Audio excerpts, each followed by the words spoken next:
Welcome to Conversations Across Time, where brilliant minds from different eras engage in the discussions they never had the chance to share. Today, we bring together two extraordinary thinkers who approached the biggest questions of existence from vastly different perspectives. Dr. John Lennox, Oxford mathematician, philosopher of science, and Christian apologist, who has spent decades arguing that science and faith are not only compatible, but mutually enriching. And Dr. Carl Sagan, the beloved astronomer, cosmologist, and science communicator, who brought the wonder of the cosmos to millions. Sagan's poetic rationalism and scientific skepticism made him perhaps the most influential voice for scientific thinking in the 20th century. Two brilliant minds, two different worldviews, 6 fascinating questions. Let the conversation begin. Carl, we'll start with your first question. John, it's great to be with you. I've read your work with great interest, particularly your arguments about the fine-tuning of the universe, but I'm troubled by something. When we look at the cosmos, at the vast scales of space and time, at the billions of galaxies, each containing billions of stars, doesn't the sheer immensity make the idea of a personal God who cares about individual human beings seem, well, rather provincial? How do you reconcile the cosmic perspective with personal faith? Carl, that's a beautiful question, and I understand why the vastness might initially seem overwhelming. But I think you're making an assumption that size determines significance. You see, the God I believe in is not diminished by the vastness of creation. He's the author of it. When I look through the Hubble telescope images you helped inspire, I don't see evidence against God's personal nature. I see the mind of an infinite mathematician and artist at work. Consider this. You spent your life helping us understand that we are made of star stuff, that the carbon in our bodies was forged in stellar furnaces. Isn't it remarkable that the universe has evolved conscious beings capable of contemplating their own cosmic origins? The very fact that you could write cosmos and inspire millions to look up and wonder suggests that consciousness and meaning are not accidents, but perhaps most significant developments in cosmic history. The same God who holds galaxies in their courses knows the number of hairs on your head. Infinity is not about size alone, Carl. It's about the depth of relationship and meaning that's possible.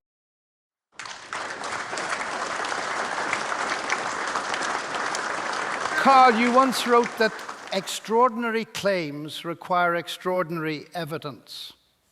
I appreciate the rigor of that standard, but I'm curious, when you consider the origin of the universe itself, the emergence of life, and particularly the arising of consciousness and reason, aren't these rather extraordinary claims that require extraordinary evidence?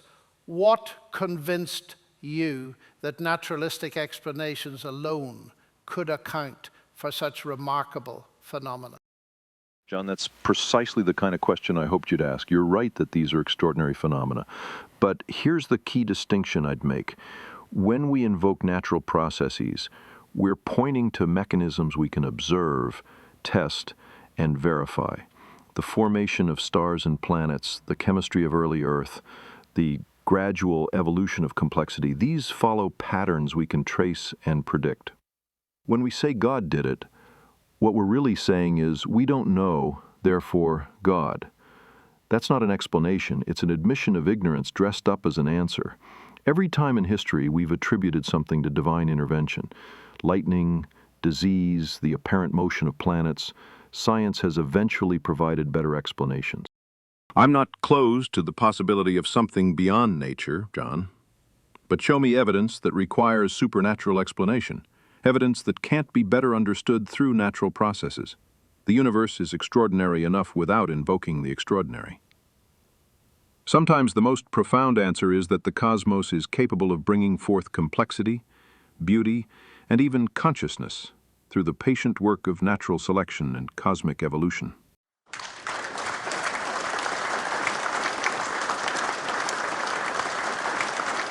John, I've always been fascinated by the intersection of mathematics and physics.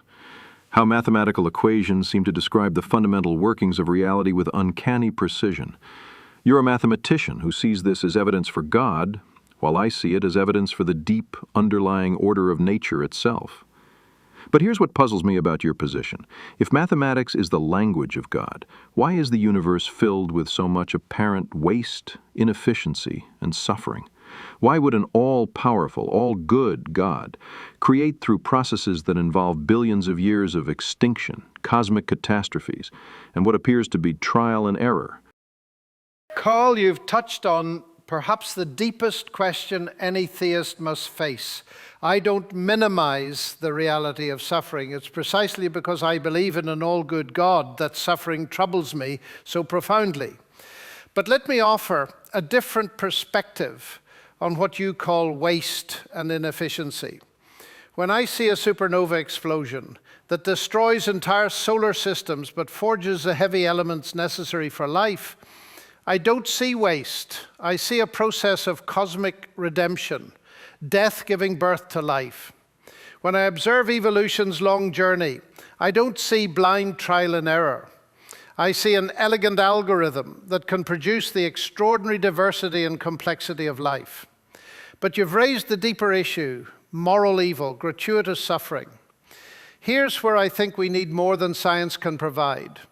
Science tells us what is, but it cannot tell us what ought to be. If there is no God, then suffering is just brute fact, meaningless, purposeless.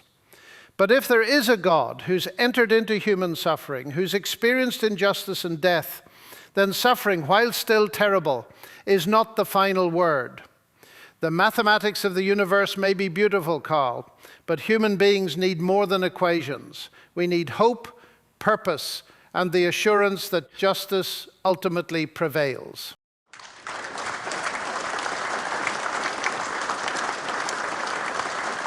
John, let me ask you about something that's always puzzled me about Christian intellectuals. You're clearly brilliant. Your work in mathematics is impressive, and your philosophical arguments are sophisticated. But when it comes to the Bible, you seem to accept claims that would never pass muster in your mathematical work. Talking serpents, global floods, people rising from the dead. How do you maintain intellectual integrity while accepting these accounts as historically accurate? Carl, I appreciate your directness, and I understand why this seems inconsistent. But let me challenge your assumption. You're applying a methodological naturalism that works beautifully for repeatable phenomena, but may not be appropriate for singular historical events. When I do mathematics, I'm working with abstract logical systems. When I evaluate historical claims, I use historical methodology, examining sources, considering context, and weighing testimony. The resurrection of Jesus, for instance, isn't a claim about natural law. It's a claim about a unique historical event performed by the author of natural law. Consider this. You spent your career arguing that consciousness emerged from non-consciousness, that life arose from non-life, and that the universe came from nothing. From a naturalistic standpoint, these are extraordinary claims too. The difference is that you place them within a naturalistic framework, while I'm open to the possibility that the God who established natural laws can act beyond them. I don't check my brain at the church door, Carl. I examine the evidence for Christianity with the same rigor I bring to mathematics. The historical evidence for the resurrection, the fulfilled prophecies, and the transformation of the disciples. These constitute a cumulative case that I find more compelling than naturalistic alternatives.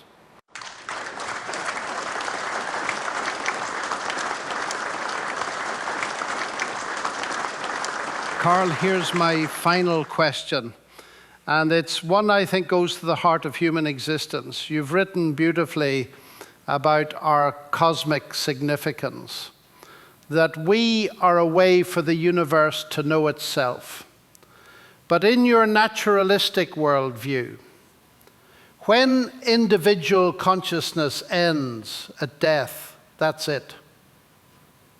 All of Shakespeare's insights, all of Einstein's discoveries, all of your own contributions to human knowledge, ultimately, they'll vanish when the sun expands and Earth becomes uninhabitable.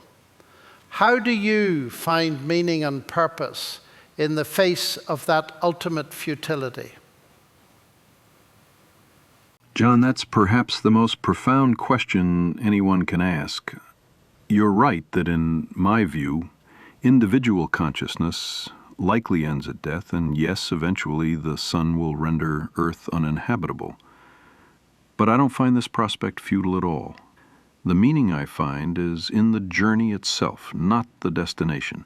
Every act of love, every moment of wonder at a sunset, every scientific discovery that reduces human suffering, these have intrinsic value, regardless of their duration.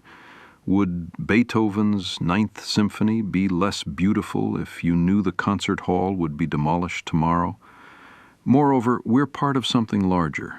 The carbon in our bodies will return to the cosmos, perhaps to become part of new worlds, new possibilities we can't imagine. We're participants in an incredible cosmic story that's been unfolding for 13.8 billion years. Our brief moment of consciousness is the universe's way of contemplating itself, of experiencing wonder and love and curiosity. I find that breathtakingly meaningful, even if, especially if, we're the authors of our own purpose, rather than following a script written by someone else. The responsibility to create meaning, to reduce suffering, to expand knowledge, that's not futile, John. That's the most important work conscious beings can do.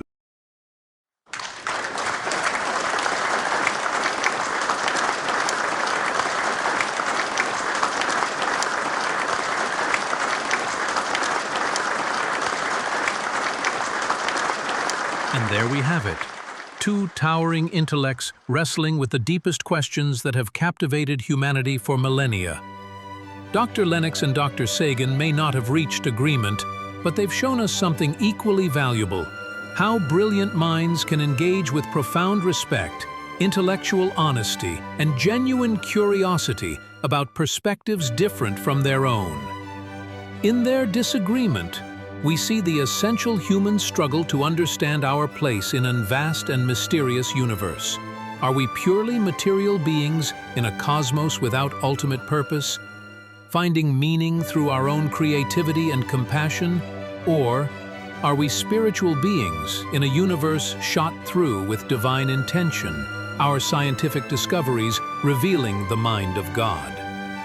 Perhaps the answer matters less than the quality of the search itself, the willingness to follow evidence wherever it leads, to ask hard questions of our own beliefs, and to treat those who disagree with us as fellow travelers in the grand adventure of understanding.